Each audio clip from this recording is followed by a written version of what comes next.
आत्म संबंधी श्री सुंदर साहब जी एवं धर्म प्रेमी सज्जन वृंद, माताओं, बहनों, भाइयों, आप सभी के श्री चरण कमलों में हमारा कोटान कोट प्रणाम स्वीकार हो।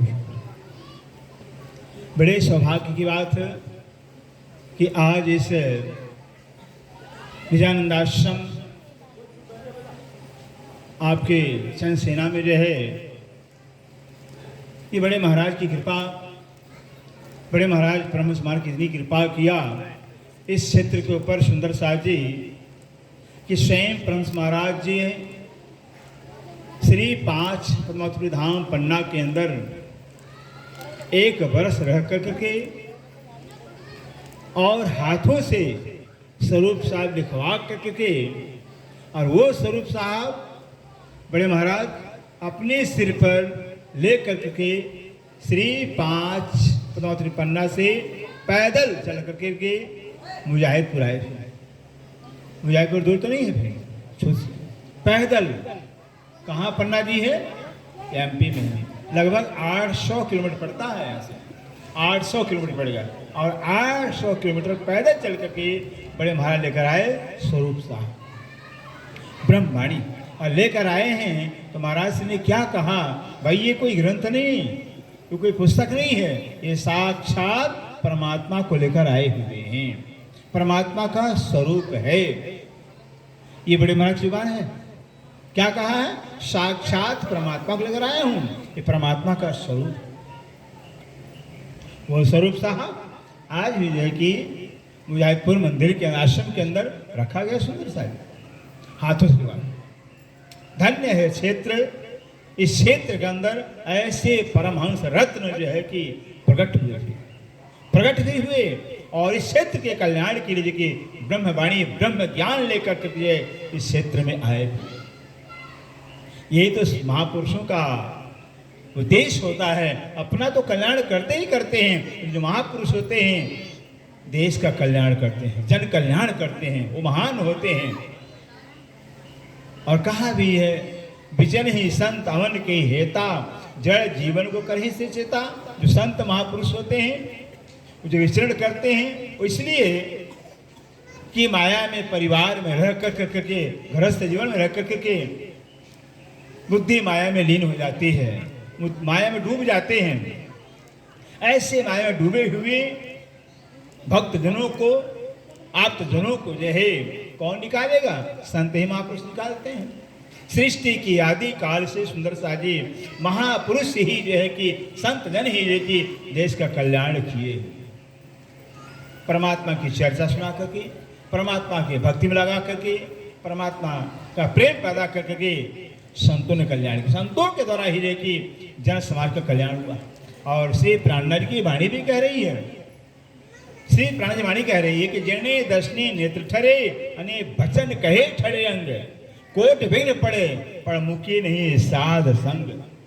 ये श्री प्राणनाथ जी की वाणी है। क्या कहते हैं? जने दर्शनी नेत्र ठरे, जिन महापुरुष के, जिन परमहंसों के दर्शन मात्र से नेत्र शीतल हो जाते हैं, नेत्र शीतल हो जाते हैं, क्योंकि उनके दर्शन मात्र से जो है उनके अंदर जो पुण्य फल है, उनकी जो परमात्मा की कृपा है, मेहर है, वो हमारे अंदर आता है, शीतलता प्रदान करता है, शांति प्रदान करता है। अने वचन कहे ठरे अंगे, और वचन उनके सुनने से शरीर शीतल हो जाते हैं, दिल शीतल हो जाता है, ठंडक हो जाता है, दिल ठंडक हो जाता है। कोट विघ्न पड़े, कहते करोड़ों विघ्न आवे, करोड़ों संकट आवे पर मुके नहीं साध संग। ऐसे संतों का, महापुरुषों का जो है कभी संगत नहीं छोड़ना चाहिए, चरण नहीं छोड़ना चाहिए, चाहे करोड़ों संकट आवे फिर उनके चरणों में हम सबका कल्याण है। वो परमहंस महाराज से थे जो वाणी लेकर आए, वाणी पधराया भी, और वाणी का रसपान भी जो है कि इस क्षेत्र के अंदर करवाए हुए। उसी वाणी को जो है कि स्वयं जो है कि बड़े महाराज के जो प्रिय, जिनको हम नाम से जगदीश सिंह आहूजा कहते हैं, प्यारा नाम सरकार जी कहलाता है, वही सरकार जी रतनपुरी आश्रम, जिनको इंचोली कहा जाता था, सबको पता है। रतनपुरी आश्रम के अंदर 6 महीने सतत निरंतर, 6 महीने 1985 में 6 महीने लगातार जो है कि ब्रह्मवाणी की चर्चा हुई। जब तक आज तक जो है, जब से दुनिया पैदा हुई सुंदर सा जी, दुनिया जब से पैदा हुई तब से इस पृथ्वी पर जो है 6 महीने का यज्ञ लगातार हुआ नहीं है। 6 महीने लगातार हुआ ही नहीं है। बड़े बड़े चक्रवर्ती राजा हो गए हैं, मात्र 40 दिन का राशि किए। कितने दिन का? 40 दिन का किए हैं। उस रत्नपुरी के धर्मधरा पर 6 महीने लगातार जो है कि ब्रह्मवाणी की चर्चा चलती रही। उस वाणी के चर्चा से, प्रवचन से देखिए काफी हजारों लाखों की तादाद में देखिए गुजरात क्या, पंजाब क्या, यूपी क्या, एमपी क्या, पूरे भारत की जो है कि सुंदर से जागरूक हुए, वाणी के जानकार हुए कि वाणी क्या चीज है, वाणी क्या मिला हुआ है। उसके बाद भी 6 महीने के बाद 40 दिन का शिविर लगा, 40 दिन का लगातार शिविर लगा। फिर 21 दिन के बड़े बड़े प्रोग्राम हुए। फिर उस रतनपुरी की धर्मधरा पर श्री जगदीश जी को आहूत सरकार जी कहते हैं। उन्होंने वही महाराज के, जो बड़े महाराज प्रेम के स्वरूप थे, प्रेम के स्वरूप थे, वही प्रेम से बड़े महाराज जो कि सरकार श्री के अंदर बैठ करके वाणी का स्पान कराया था। वाणी क्या चाहिए? आज उन्हीं सरकार के शताब्दी जागनी शताब्दी महोत्सव उपलक्ष्य में ये प्रोग्राम रखा गया सुंदर सा जी।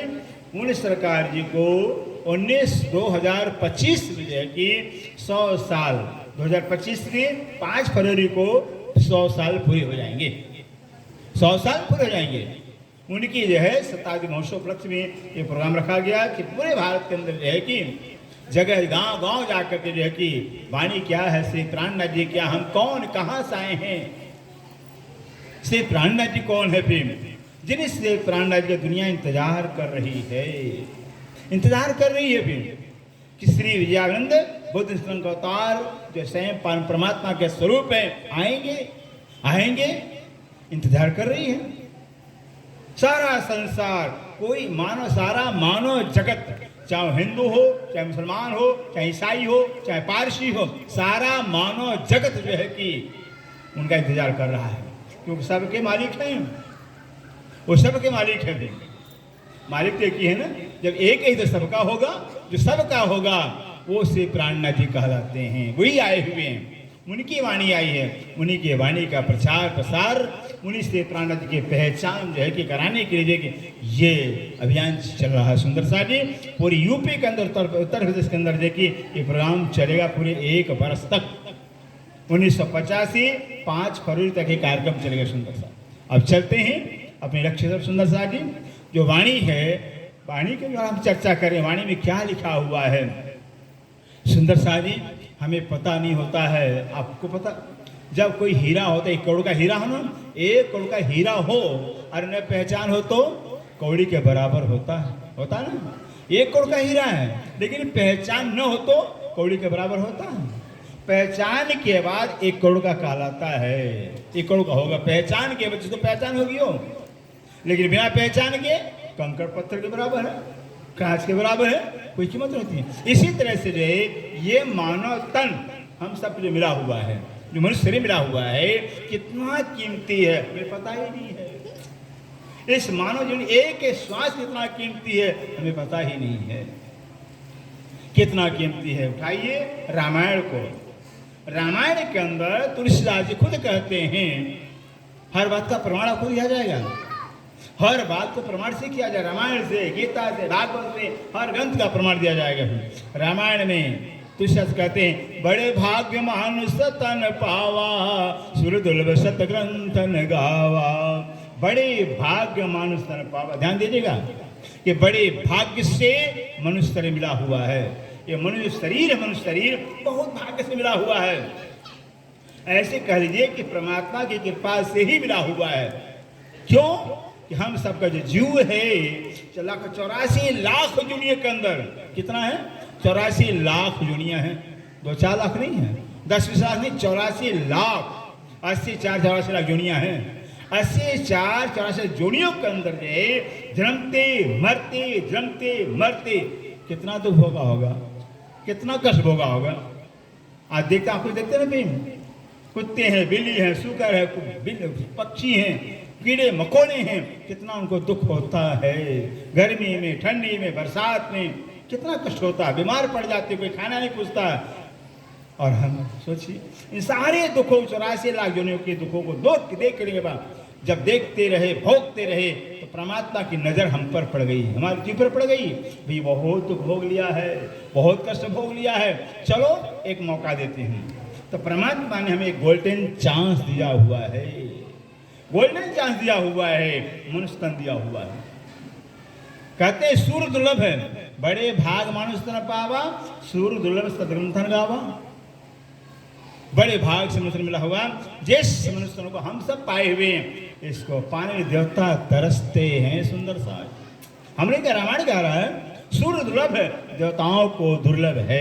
अब सोच लीजिए, फिर देवताओं को दुर्लभ है। यही नहीं, भागवत के अंदर सुखदेव ने भी कह रहे हैं, सुखदेव ने कह रहे हैं नृदेहम सुरदुर्लभम, जो मनुष्य शरीर देवताओं को दुर्लभ है। अब सोच लीजिए कितना कीमती शरीर आपका है। मानव देव दुर्लभ है, जो देवताओं को दुर्लभ, स्वर्ग के मालिक देवता, बैकुंठ के मालिक देवता अगर तरसते हैं हमें मनुष्य तन मिल जावे, मानव तन मिल जावे, वो भी तपस्या करते हैं, ध्यान करते, समाधि कर, लेकिन परमात्मा को पाने के लिए नहीं, मनुष्य तन पाने के लिए। क्योंकि मनुष्य तन से परमात्मा को पाया जा सकता है। यह मनुष्य तन एक मुक्ति का दरवाजा है, परमात्मा पाने एकमात्र साधन है। अगर मनुष्य तन से परमात्मा को नहीं पाया, फिर 84 में जाना पड़ जाएगा। सोच लीजिए फिर। और है जिंदगी कितने दिन की, पता किसी को है? जो गुजर गया है वो तो आने वाला ही नहीं। जो समय गुजर गया है, अगर लाखों रुपया पूरे 14 लोग का संपत्ति तोड़ लेंगे, गया हुआ श्वास, लिया हुआ श्वास वापिस आ जाएगा? नहीं आने वाला है। और जो श्वास जो बाकी कितना है वो पता नहीं। इतनी हमारी जिंदगी है, जो गुजर गया वो तो मिलने वाला नहीं है, बाकी कितना पता नहीं। इतनी जिंदगी है, इतनी ही जीवन के अंदर सोचिए, अपने जीव का कल्याण करना है, जीव का उद्धार करना है। कहाँ समय है, कहाँ टाइम है? नहीं भरोसा है चिन्ह का, बरस मास और दिन, ये तो दम पर बात तो भी भूल जात भजन। एक श्वास का भरोसा नहीं है, जो श्वास लिए हैं वो वापिस आएगा ही नहीं, गारंटी नहीं दे सकता कोई। पता नहीं, सवेरे बैठे बैठे खाएगा, देखते भी आंखों से दुनिया चलती चली जा रही है, चलती चली जा रही है। हमें भी तो जाना पड़ेगा, कब जाना पड़ेगा पता ही नहीं, ये पता ही नहीं, कभी भी जा सकते हैं। बच्चा है, जवान है, बूढ़ा है, किसी जा सकता है। मृत्यु की चिंता नहीं करिए, इतना कीमती समय फिर। ऐसे एक तो मनुष्य तन देव दुर्लभ है। अब खुद आप विचार करिए, हमें कहने की आवश्यकता, जो देवता लोग तरस रहे मनुष्य तन पाने की, वो आपको शरीर मिला हुआ। अब कौन बड़ा कौन छोटा हुआ भाई? विचार करिए, देवता तरस रहे हैं, स्वर्ग के मालिक, वैकुंठ के मालिक है, हमें मनुष्य तन मिल जावे, फिर वो आपको मिला हुआ है। देवता बड़ा, मनुष्य बड़ा हुआ है, मनुष्य बड़ा हुआ है। फिर सोचिए, देवताओं को दुर्लभ है, खुद विचार करिए। ऐसा सुंदर देव दुर्लभ जीवन मिला हुआ। और दूसरा है, ये तो मनुष्य तन हो गया है, और ये भी पानी के बुलबुले में, पानी के बुलबुले में जिंदगी है। पता नहीं कब शरीर छूट जाए, हाथ से निकल जाए, पता ही नहीं। सुंदरता दूसरा क्या है? दूसरी वस्तु है जो भारत देश में मिला हुआ है, भारत देश मिला हुआ।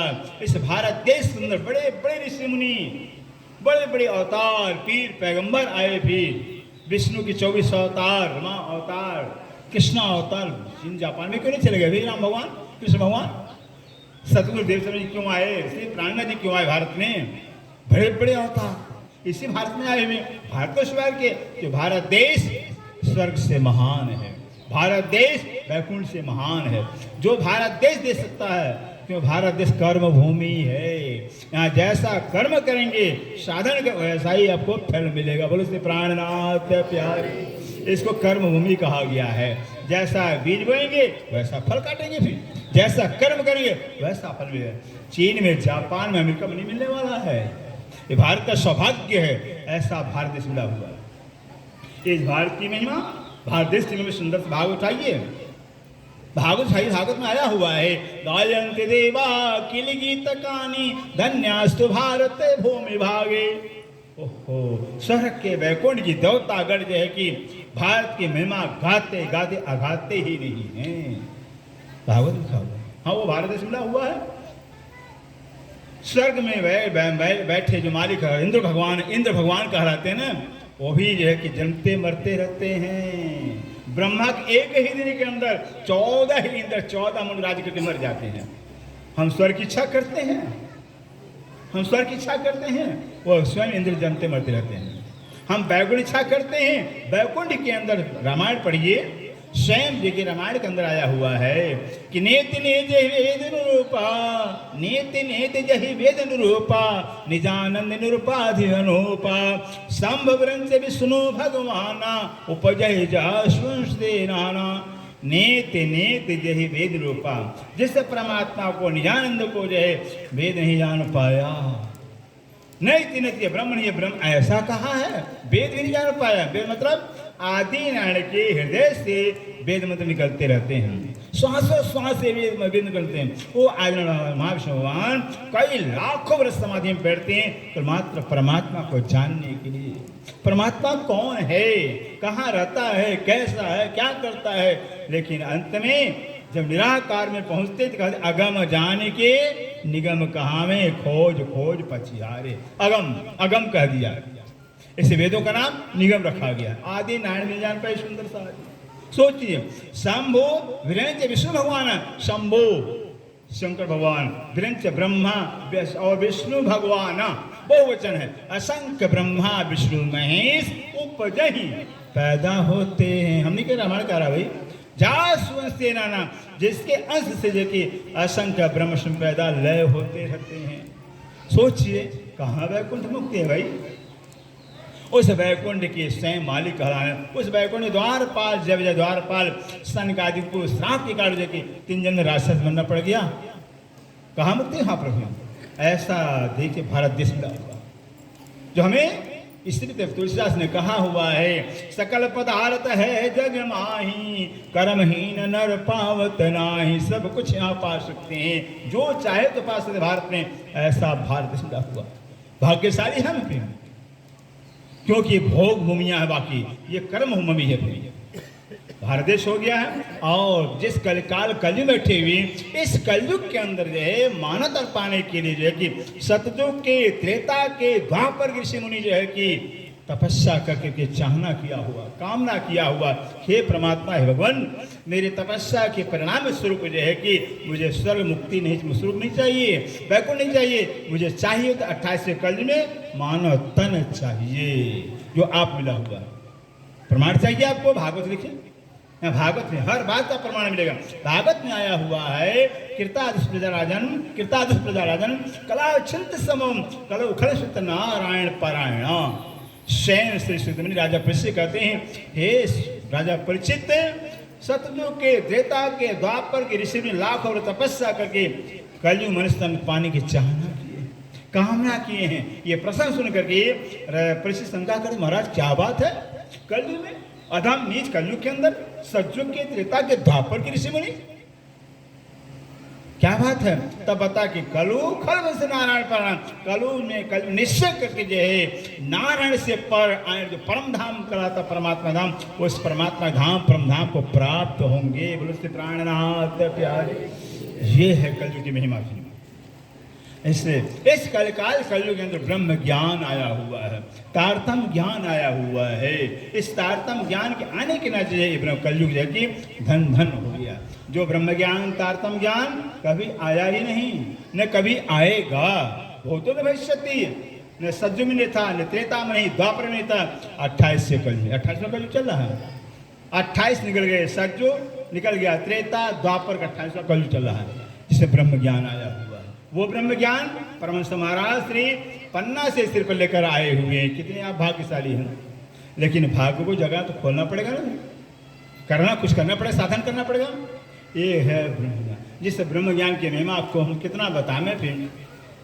उस ब्रह्म ज्ञान वाणी में कहा से प्राण निज नाम सोई जाहिर हुआ, जाके सब दुनी राह देखते, मुक्ति दिसे ब्रह्मांड को आए ब्रह्म आत्म सत्य, निज नाम सोई जाहिर हुआ। ओ निज नाम ज्ञान ब्रह्म ज्ञान जाहिर हुआ, जाके सब दुनी राह देखते, सब दुनिया रास्ता देख रही थी, बाट जो रही थी। ब्रह्म ज्ञान कब आएगा, तारतम ज्ञान कब आएगा, जिससे ब्रह्म की पहचान हुई। ब्रह्म ही सत्य है और जगत असत्य है। तो असत्य संसार 14 लोक है कि कभी अपना होने वाला है, जो असत्य ही है तो अपना कैसे होगा, कुछ है ही नहीं है। और ब्रह्म ही सत्य है, सत्य ही सबका अपना होता है। और ब्रह्म सत्य जो है, जिसका ज्ञान पाने के लिए, जिसको पहचानने के लिए ब्रह्म ज्ञान चाहिए। ऐसे कबीर साहब ने कहा हुआ है, विवेक में कहा हुआ, हर बात का प्रमाण है। कबीर साहब क्या कहते हैं ब्रह्म ज्ञान के विषय में? ब्रह्म ज्ञान जाके घट होई, पार पुरुष को जाने सोई। ब्रह्म ज्ञान बिन मुक्त न होई, कैसे संत कहावे सोई। ब्रह्म ज्ञान तारतम्य जिसके हृदय होगा, पार पुरुष को जाने सोई, वही पार पुरुष को जानेगा, पहचानेगा। ब्रह्म ज्ञान बिना मुक्त न होई, बिना ब्रह्म ज्ञान की मुक्ति होगी नहीं। कैसे संत कहावे सोई, कोई संत कैसे कहा सकता है? ये कबीर साहब कह रहे हैं। सोचिए, कबीर साहब कह रहे हैं, कबीर साहब खुद कह रहे हैं, हद हद सब कोई गया और बेहद गया न कोई, और हद बेहद की भी रहा कबीरा सोए। कहते हद तो सब निराकार सब पहुंचे हुए, लेकिन बेहद कोई नहीं पहुंचा है, और हद बेहद के बीच में कबीर साहब भी रह गए। ये भी कह रहे हैं कबीर साहब, और आगे कह रहे हैं कबीर साहब, हद चले सो मानवी, हद चले सो मानवी। हद में निराकार तक मनुष्य पहुंचता है, जो निराकार तक पहुंचे मनुष्य कहते हैं, और बेहद चले सो साध, निराकार को पार कर उसको साधु कहते हैं। वो साधु होता है, घर छोड़ दाढ़ी वो साधु नहीं कहलाएगा, जो निराकार को पार कर जाएगा वो साधु कहलाता है। और हद बेहद दोनों तजे, हद बेहद दोनों तजे, ताको मतो अगाध है। कहते हद बेहद के पर भी कुछ है, वो परम धाम कहलाता है। वो परम धाम का जानने वाला ज्ञानी अगाध बुद्धि वाला होता है। उस ब्रह्म ज्ञानी की महिमा जो है, जो ब्रह्म ज्ञानी होती है उनकी महिमा क्या होती है?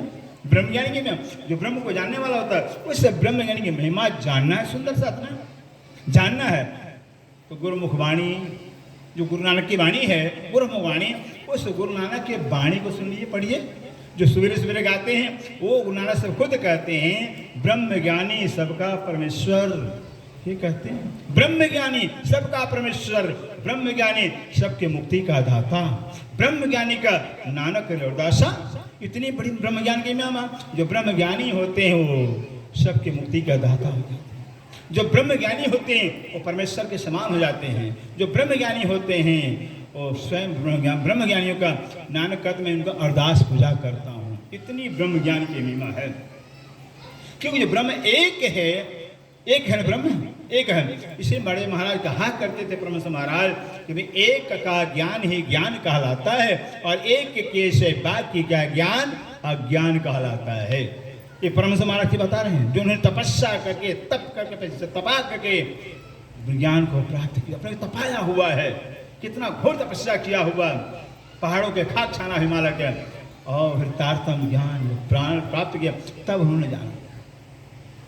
वो कहते एक का ज्ञान, ध्यान दीजिएगा, परमात्मा एक है, सारे ग्रंथ कहते हैं सबका मालिक एक। मालिक एक ही होता है ना, घर का मालिक एक होता है, और गांव का मालिक एक ही होता है, सरपंच चुना जाता है। जिला का मालिक कलेक्टर कहलाता है, और प्रांत का मालिक मुख्यमंत्री कहलाता है, और देश का मालिक प्रधानमंत्री कहलाता है। तो ब्रह्मांड का मालिक कितना होगा भाई? एक ही होगा। दो मालिक होंगे तो लड़ेंगे झगड़ेंगे, मालिक एक ही होता है। तो पूरे ब्रह्मांड का मालिक एक ही है। अब एक कहते तो सारे हैं, लेकिन हम क्या करते, खिचड़ी पका देते हैं। अरे सब एक कहते हैं, किसी पूजा कर लो, हो गया। सारे शास्त्र झूठे, सारे ग्रंथ झूठे हो गए, फिर हो गए झूठे। वेद से लेकर गीता से लेकर भागवत सारे ग्रंथ का दीपकार परमात्मा एक है। कौन है? गीता को पढ़िए, 15वें अध्याय के अंदर 16-17वें श्लोक गीता कृष्ण भगवान कहते हैं, अर्जुन श्लोक के अंदर दो पुरुष जाने जाते, एक क्षर है दूसरा अक्षर है। एक क्षर है दूसरा अक्षर है। क्षर है सर्वाणि भूतानि, सारे प्राणी मात्र को क्षर कहा जाता है। जो पैदा हुए हैं लय हो जाएंगे, इनको क्षर कहा जाता है। कूटस्थो अक्षर, कुटस्थ अचल वाले से अक्षर ब्रह्म कहलाता है। लेकिन कहते हैं कृष्ण न क्षर परमात्मा है न अक्षर परमात्मा है, दोनों परमात्मा है। कौन है? उत्तम है पुरुषस्तन्य परमात्मा दायित्व है। जो अक्षर से उत्तम प्रधान, अक्षरात उत्तम पुरुष एक वचन कहलाता है। परमात्मा एक है, उत्तम पुरुष परमात्मा है। कहाँ का? अगर हम कृष्ण को मानते हैं तो गीता को मानना पड़ेगा ना। फिर गीता को नहीं मानते, कृष्ण को हाँ मानते हैं। फिर रामायण, अरे राम भगवान को अगर मानते हैं, राम भगवान क्या कहते हैं रामायण के अंदर क्या कहते हैं, एक यानी है और रूप अनामा अज सच्चिदानंद पर धामा। भगवान राम रामायण में कहते हैं एक परमात्मा एक है, लेकिन जो एक है यानी इच्छा से रहित है, उसको क्या इच्छा होगी? वो तो परमात्मा पूरा यानी है इच्छा से रहित, अरूप है, इंसान का इच्छा रूप नहीं है, हार से शरीर नहीं उसका है, वो परमात्मा कैसा बताएंगे। और क्या है, अनि है, अरूप अनामा, उसका नाम भी नहीं है, क्योंकि नाम रूप दो ही उपाधि, जो नाम रखा गया है उपाधि है। शरीर जन्म लिया ना, इसका शरीर का नाम होता है। जब परमात्मा एक है तो नाम कैसा होगा? सबके लायक होगा ना, सबके लायक होगा ना, जो सबका होगा ना परमात्मा कहलाएगा। जब एक सबका होगा, जो सबका होगा परमात्मा कहलाएगा। ये बात इसलिए अनामा कह दिया हुआ है, क्योंकि प्राणनाथ नाम नहीं है, प्राणनाथ नाम नहीं है। जो हम सबके आत्मा के मालिक वो प्राणनाथ कहलाते हैं। धाम धनी नाम नहीं है, धाम के धनी मालिक वो नाम नहीं है। राज जी नाम नहीं है, राज बना हुआ जो सबका पति हो राज कहलाता है। लेकिन जो शरीर के नाम हैं वो नाम कहलाते हैं। परमात्मा अजन्मा है, तो शरीर का नाम उसका नहीं हो सकता है। कबीर साहब ने साफ कह दिया हुआ है, जो साहेब सबका होत है वो पुत किसी का नहीं, जो पुत किसी का वो साहेब किसी का नहीं। जो साहेब सबका है वो किसी का बेटा नहीं बनेगा, और बेटा बन गया वो साहेब नहीं होगा। तो बेटा से बढ़कर बाप पूजा करनी चाहिए नहीं। इससे परमात्मा जो अजन्मा कह दिया हुआ है, अजन्मा है, जन्मता मरता नहीं, अजय अजन्मा है। और एक अनीह अरूप अनामा, अज अजन्मा है, न जन्मता है न मरता है, फिर सत्य है। और क्या है? परधामा, अज सच्चिदानंद परधामा। परमात्मा सत्य है, परमात्मा चिद है, परमात्मा आनंद का स्वरूप है, सच्चिदानंद है। अब सोचिए फिर सारा संसार कोई साकार मान रहा है, कोई निराकार मान रहा है, लेकिन जो है कि परमात्मा सच्चिदानंद होने सत्य है, चिद आनंद है, चिद का स्वरूप चेतन है, आनंद का स्वरूप है, निराकार तो होगा ही नहीं। जो सच्चिदानंद है, सत्य है, सत्य है, चिद चेतन है, आनंद है, आनंद स्वरूप तो लीला तो करेगा, चेतन है तो लीला करेगा, तो शरीर तो होगा, तो निराकार कहाँ हुआ?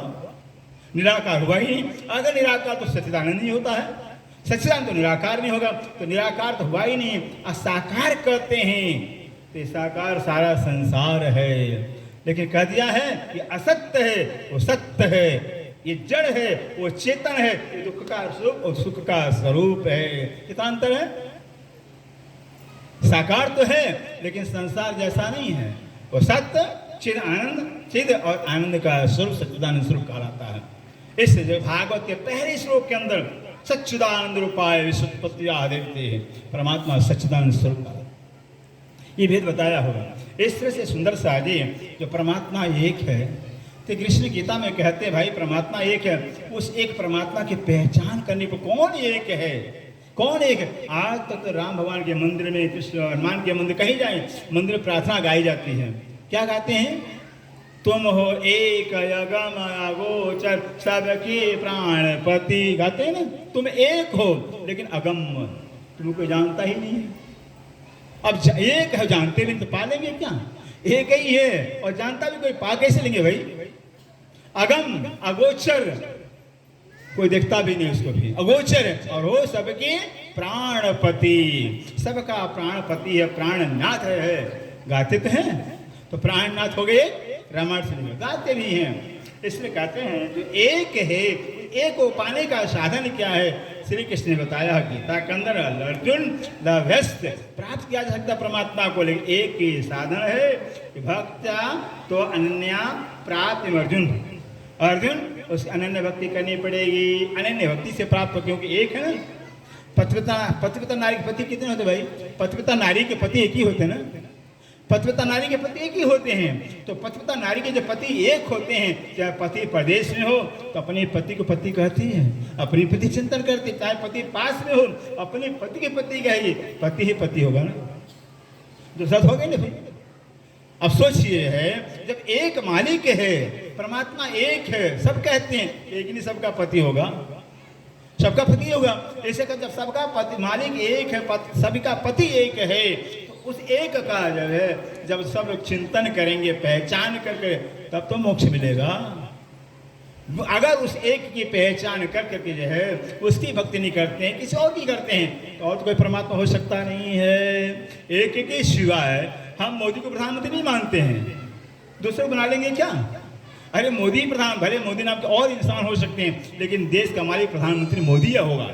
ऐसे परमात्मा एक ही होगा, फिर दूसरा कोई हो सकता ही नहीं है। उस एक को जानना पड़ेगा। इस हमारा वेद का जो मंत्र है चैलेंज के साथ कहता है सुंदर सा जी कि नाना मार्गेश प्राप्त कैवलम परम पदम।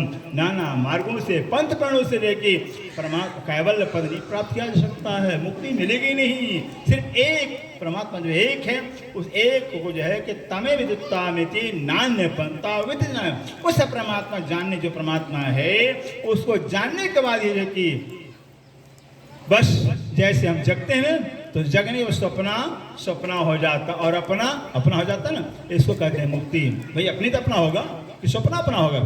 नींद में सपना अपना लग रहा था, नींद में सपना अपना लग रहा था, जब जगे तब तो सपना होगा और अपना होगा। इसको कहते हैं आत्म जागृति। जो एक है, सच्चिदानंद है, वही सबका अपना, वही प्राण सबका अपना, आत्मा का मालिक है। उस एक के सिवा हम अगर किसी और को अपना बनाते तो हो सकता ही नहीं है। मालिक है, और जो मालिक है वो सब कुछ कर सकता है, नहीं करेगा? जो देश के प्रधानमंत्री मालिक है, क्या नहीं कर सकते हैं? देश के प्रधानमंत्री जो मालिक है, देश का मालिक है, मतलब वो सुंदर सारी एक चपरासी से लेकर प्रधानमंत्री का क्या काम कर सकते, प्रधानमंत्री तक का काम कर सकते हैं। जहाँ प्रधानमंत्री सिग्नेचर हो गया ना, दस्तखत होगा ना, कि अजोते किसी की जरूरत ही नहीं है। एक जो देश का मालिक है सबका काम कर सकता है, लेकिन सारे मिलकर हजारों कर्मचारी एमएलए एमपी मिलकर प्रधानमंत्री के काम कर देंगे? नहीं कर पाएंगे। अब बताइए, अब एक की पूजा करना आसान है कि हजार की पूजा करना आसान है? हमारा एक से सारा काम हो जा रहा है, सारे मिल करके भी एक का काम नहीं कर पाएंगे। तो एक ही पूजा करनी चाहिए ना, फिर एक ही पूजा के लायक है, ये नियम है। इसलिए कृष्ण कहते हैं भक्त्या तो अनन्य प्राप्त है, अर्जुन अनन्य भक्ति इसी के द्वारा प्राप्त किया जाए, न अन्य अनन्य। एक परमात्मा जो अन्य किसी की भक्ति न करनी चाहिए उस अनन्य भक्ति कहा जाता है। तो एक ही मालिक है। पतिव्रता नारी के पति एक ही होते हैं, और जो पतिव्रता नारी होती है, उसके सारे दत्ता से मुट्ठी में होते हैं, उसके अधीन होते हैं। सोचिए, सती अनुसुईया पतिव्रता नारी थी नहीं थी? सती अनुसुईया सत्यव्रता नारी थी, और पतिव्रता नारी की पतिव्रता भक्ति के बल पर सोचिए कि ब्रह्मा विष्णु 4 महीने का छोकरा बना दिया था। इतना बल, इतना ताकत हो जाता फिर? 4 महीने छोकरा बना दिया था, भी इतना बल होता है पतिव्रता में। इसे कहते हैं जब परमात्मा एक है, मालिक एक है, तो संत ने भी बताया हुआ भाई कि एक है साधे सब सदे, और सब साधे सब जाए। जो तू सींचे मूर्ख तो फूले फले आगाए।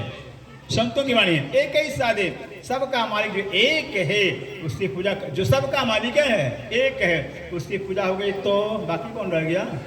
सबकी पूजा हो गई, सब खुश हो गए। सब साधे सब जान, सबकी पूजा करेंगे तो पूजा हो पाएगा? कितने भगवान? 33 करोड़, कितनी पूजा करेंगे? भी कर ही नहीं पाएंगे, भी हो ही नहीं पाएगा। और कर भी लिया तो फल मिलने वाला जो एक दे देगा, जो एक दे सकता वो सारे नहीं दे पाएंगे। इसे कहते एक ही साधे सब सदे, सब साधे सब जाए, और जो तो सोचे मूल को तो फूले फले खाए। ये आम का जड़ है, आम का पेड़ है। अब आम के जड़ के, पेड़ के जड़ के अंदर खाद नहीं डालें, पानी नहीं डालें, पत्ते को, टहनी को, डाली को हम पानी डालें, खाद डालें, फिर देखने वाले क्या कहेंगे? भाई ज्ञानी कहेंगे, मूर्ख कहेंगे? फिर ज्ञानी कहेंगे, फिर महाज्ञानी है, पत्ते पानी डाल रहा है, पत्ते खाद डाल रहा है, फिर भी समय हमारा बर्बाद, पेड़ भी चला जाएगा, फिर फल भी नहीं मिले, कुछ नहीं मिलने वाला है। मूर्ख कहलाएंगे, अज्ञानी कहलाएंगे। सब छोड़कर पेड़ के जड़ में पानी डाला तो पूरे पेड़ को मिल गया, हो गया। ज्ञानी भी कहलाएंगे, पेड़ भी मिलेगा, पेड़ भी रहेगा, फल भी मिलेगा। इसी तरह सबका मालिक है, एक है, वो प्राणनाथ है। उनकी पूजा हो गई तो सबकी पूजा हो गई, सब खुश हो गए। फिर ये पद्धति, ये भजन, इसी को पतिव्रता धर्म कहा जाता है। वाणी में भी स्त्री प्रण पतिव्रता पण सेविये न थइये वेश्या जे। पति जब परमात्मा एक है, सबका मालिक एक है, तो मतलब क्या होता है? एक को छोड़ा की पूजा करना। सुंदर सा जी, ये परमहंस महाराज श्री ने आकर के है कि ऐसा ब्रह्म ज्ञान, तारतम्य ज्ञान, ब्रह्म ज्ञान जो ब्रह्म ज्ञान से भरा हुआ हम सबके हाथ में दिया हुआ, लेकिन हमें पढ़ना पड़ेगा, मंथन करना पड़ेगा, देखना तब तो ज्ञान होगा कि वाणी में क्या लिखा हुआ है। तो वाणी के आधार पर ये बताया है कि परमात्मा एक है, उस एक परमात्मा पाए एक को जानना पड़ेगा। कौन वो कौन है? अक्षरातीत है। गुणानंद सभी कहते हैं क्षर से परे अक्षर से पारा, तहे पुरुष को विचारा, क्षर से परे अक्षर, अक्षर से परे जो अक्षरातीत भजन वो करना चाहिए, उसको करना चाहिए। कबीर साहब भी कह रहे हैं क्षर लोक के ऊपर अक्षर लोक, अक्षरातीत अनूप निर्कहंस कौतल दर से युगल स्वरूप। क्षर के ऊपर अक्षर, अक्षर ऊपर अक्षरातीत है, जहाँ परमहंसों का निवास है, जिसे परमधाम के अंदर सुंदर साजे जो हम चाहते हैं। हम सबकी इच्छा क्या चाहते हैं? आनंद चाहते हैं, प्रेम चाहते हैं, अखंड सुख चाहते हैं। चाहते नहीं चाहते? कौन है सुंदर साथ, कौन ऐसा प्राणी है जो अखंड सुख नहीं चाहता हो? जरा हाथ उठा बता दे भाई, है कोई भी? अखंड सुख नहीं चाहता हो, अखंड प्रेम नहीं चाहता हो, अखंड आनंद चाहता हो, वो परम धाम कहलाता है। सुंदर सा वो परम जो हम चाहते, सबकी चाहना है, वो परम धाम है। लेकिन परम धाम का चिंतन तो करना पड़ेगा, जानना तो पड़ेगा। कहाँ परम धाम, तब तो जाएंगे।